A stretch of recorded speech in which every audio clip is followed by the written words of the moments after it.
ನೋಡಿ ಎಷ್ಟು ರುಚಿಯಾಗಿ ಬಂದಿದೆ ಅಂತ ಹೇಳ್ಬಿಟ್ಟು ಗಿಣ್ಣು ಈ ತರನೇ ನಮ್ಮ ಕಡೆ ಮಾಡೋ ಅಂಥದ್ದು. ನಾನು ಅವಾಗಲೇ ಹೇಳ್ದಂಗೆ ನೀರೆಲ್ಲ ಸೀಕೊಂಡು ನೀಟಾಗಿ ಈ ಥರ ಬರುತ್ತೆ. ಅವಾಗ ಈ ಥರ ಎಲ್ಲ ನೀಟಾಗಿ ಎಲ್ಲ ಕಡೆನೂ ಮಿಕ್ಸ್ ಮಾಡ್ಕೊಂಬಿಡಿ. ಮಾಡ್ಕೋಬಹುದು. ಯಾವ ಥರ ಮಾಡೋದು ಅಂತೇಳಿ ನಿಮಗೂ ಕೂಡ ತೋರಿಸಿದ್ನಲ್ವ, ತುಂಬಾ ಟೇಸ್ಟಾಗಿ ಬಂದಿದೆ ಅಂತಲೇ ಹೇಳ್ಬೋದು. Hi hello welcome back to my YouTube channel. ಎಲ್ಲರೂ ಹೇಗಿದ್ದೀರಾ? ಎಲ್ಲರೂ ಚೆನ್ನಾಗಿದ್ದೀರಾ ಅಂತ ಹೇಳಿ ಭಾವಿಸ್ತೀನಿ. ಇವತ್ತು ಹಸುವಿನ ಹಾಲಿಂದ ಗಿಣ್ಣ ಯಾವ ಥರ ಮಾಡೋದು ಅಂತೇಳಿ ತೋರಿಸ್ಕೊಡೋಣ ಅಂತೇಳಿ ಬಂದಿದ್ದೀನಿ. ಈ ವಿಡಿಯೋ ಸ್ವಲ್ಪನಾದರೂ ಇಷ್ಟ ಆದರೆ ದಯವಿಟ್ಟು ಲೈಕ್ ಮಾಡಿ, ಕಮೆಂಟ್ಸ್ ಮಾಡಿ, ಶೇರ್ ಮಾಡಿ. ಹೊಸ್ದಾಗಿ ಯಾರು ನನ್ನ ವೀಡಿಯೋಸ್ನ ನೋಡ್ತಾ ಇದ್ದೀರಾ ದಯವಿಟ್ಟು ಸಬ್ಸ್ಕ್ರೈಬ್ ಮಾಡಿಕೊಂಡು ನೋಡಿ ಅಂತೇಳಿ ಕೇಳ್ಕೊತೀನಿ.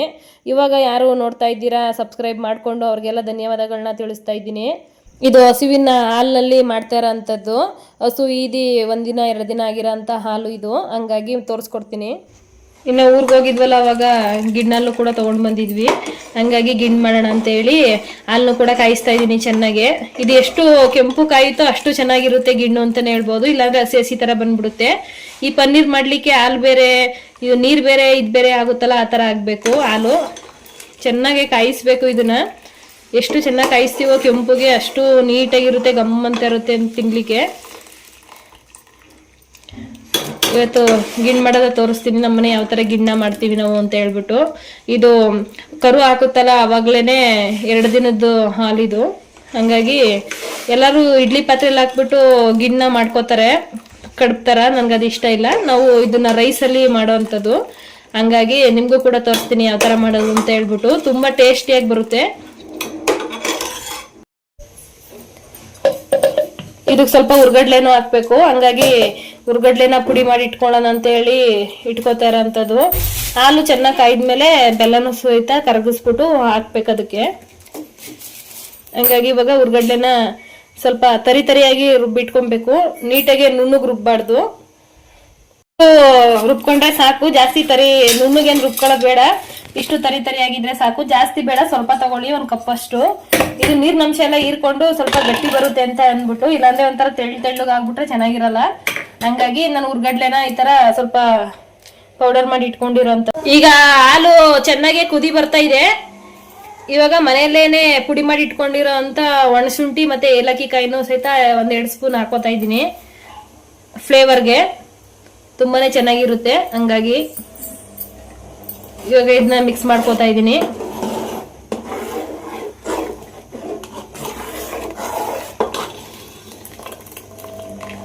ಇದಕ್ಕೆ ಅರಿಶಿನ ಪುಡಿ ಏನು ಹಾಕಂಗಿಲ್ಲ. ಹಸುವಿನ ಹಾಲೇನೆ ಈ ತರ ಯೆಲ್ಲೋ ಕಲರ್ ಬರುತ್ತೆ. ಕಲರ್ ನೋಡಿ ಅರಿಶಿನ ಪುಡಿ ಹಾಕ್ಬೇಕಂತ ಹೇಳಿ ಕೇಳಬೇಡಿ.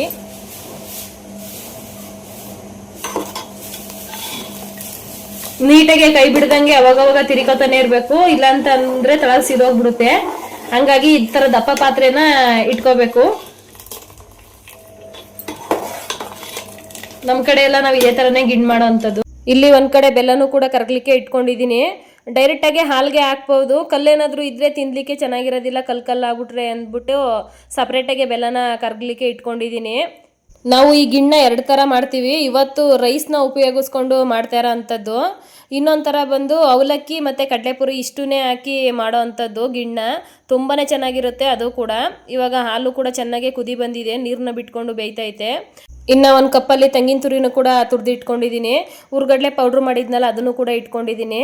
ಇದಕ್ಕೆ ಬೆಲ್ಲದ ನೀರನ್ನ ಕೂಡ ಆ್ಯಡ್ ಮಾಡ್ಕೊಂಡಿದ್ದೀನಿ, ಅದು ಸ್ಕಿಪ್ ಆಗಿಬಿಟ್ಟಿದೆ. ಹಂಗಾಗಿ ಇವಾಗ ಬೆಲ್ಲದ ನೀರು ಮತ್ತು ಹಾಲು ಎರಡನ್ನೂ ಒಟ್ಟಿಗೆ ಸೇರಿಸಿ ಚೆನ್ನಾಗಿ ಕುದಿಸ್ಬೇಕು. ಈ ಥರ ಆಗುತ್ತೆ ನೋಡಿ, ಯಾವ ಥರ ಕಾಣಿಸ್ತಾ ಇದೆ ಅಂತ ಹೇಳ್ಬಿಟ್ಟು. ಈ ಥರ ಆದಮೇಲೆ ಇದಕ್ಕೆ ಕಾಯಿ ತುರಿನ ಕೂಡ ಹಾಕ್ಕೊಂಡು ಬೇಯಿಸ್ಕೋಬೇಕು.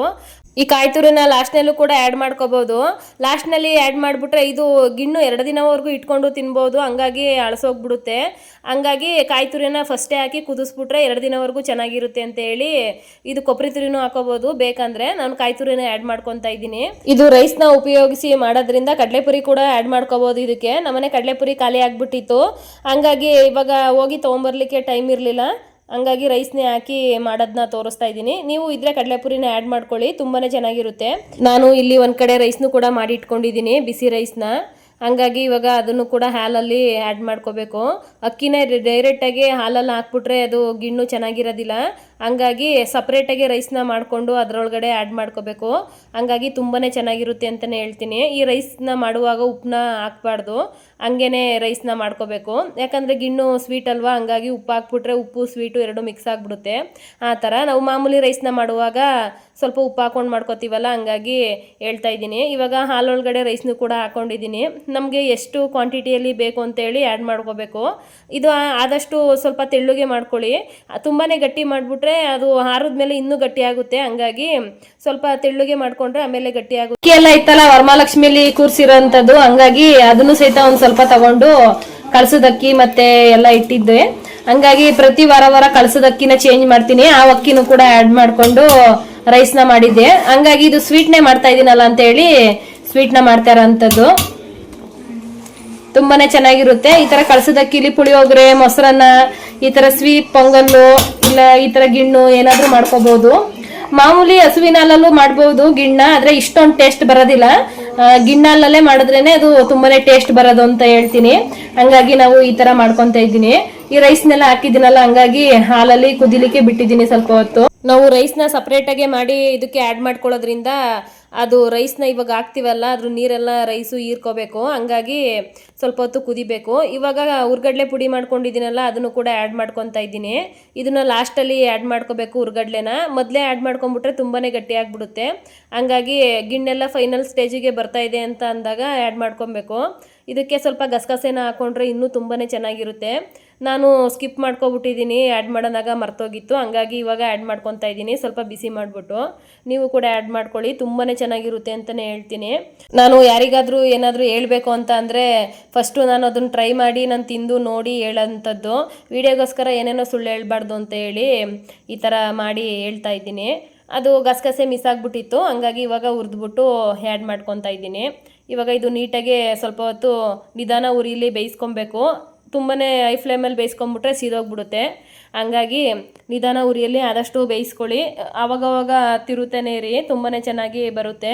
2 ದಿನವರೆಗೂ ಇಟ್ಕೊಂಡು ತಿನ್ಬೋದು, ಏನೂ ಹಾಳಾಗೋದಿಲ್ಲ ಅಂತ ಹೇಳ್ತೀನಿ. ನಮ್ಮ ಮನೇಲೂ ಅಷ್ಟೇ. ಇದು ಬಿಸಿದ್ರಲ್ಲಿ ತಿನ್ನೋದಕ್ಕಿಂತ ಆರಿದ್ಮೇಲೆ ತುಂಬಾ ಟೇಸ್ಟಾಗಿರುತ್ತೆ.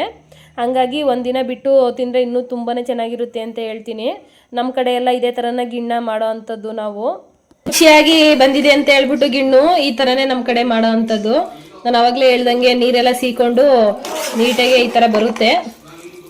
ಅವಾಗ ಈ ಥರ ಎಲ್ಲ ನೀಟಾಗಿ ಎಲ್ಲ ಕಡೆನೂ ಮಿಕ್ಸ್ ಮಾಡ್ಕೊಂಬಿಡಿ. ತುಂಬಾ ರುಚಿಯಾಗಿರುತ್ತೆ. ಒಮ್ಮೆ ಟ್ರೈ ಮಾಡಿ ನೋಡಿ, ನನಗೂ ಕೂಡ ಕಮೆಂಟ್ಸ್ ಮಾಡಿ ಯಾವ ಥರ ಬಂತು ಅಂತ ಹೇಳ್ಬಿಟ್ಟು. ನಮ್ಮ ಕಡೆ ಗಿಣ್ಣ ನಾವು ಈ ಥರನೇ ಮಾಡೋ ಅಂಥದ್ದು. ತುಂಬಾ ಚೆನ್ನಾಗಿದೆ ಅಂತಲೇ ಹೇಳ್ಬೋದು, ರುಚಿ ಕೂಡ. ಇದು ಬಿಸಿದ್ರಲ್ಲಿ ತಿನ್ನೋದಕ್ಕಿಂತ ಬೆಳಗ್ಗೆ ಎದ್ದು ತಿಂದರೆ ತುಂಬಾ ಚೆನ್ನಾಗಿರುತ್ತೆ. ತುಂಬಾ ಈಸಿಯಾಗಿ ಮಾಡ್ಕೋಬಹುದು. ಯಾವ ತರ ಮಾಡೋದು ಅಂತ ಹೇಳಿ ನಿಮ್ಗೂ ಕೂಡ ತೋರಿಸಿದ್ನಲ್ವಾ, ತುಂಬಾನೇ ಟೇಸ್ಟ್ ಆಗಿ ಬಂದಿದೆ ಅಂತಾನೆ ಹೇಳ್ಬೋದು. ನಿಜವಾಗ್ಲೂ ತುಂಬಾ ಚೆನ್ನಾಗಿದೆ. ಇದು ಬಿಸಿದ್ರಲ್ಲಿ ತಿನ್ನೋದಕ್ಕಿಂತ ತಣ್ಣಗಾದ್ಮೇಲೆ ತಿಂದ್ರೆ ತುಂಬಾನೇ ಟೇಸ್ಟ್.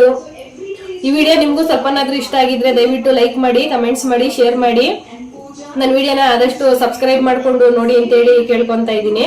ನೆಕ್ಸ್ಟ್ ವಿಡಿಯೋದಲ್ಲಿ ಸಿಗ್ತೀನಿ.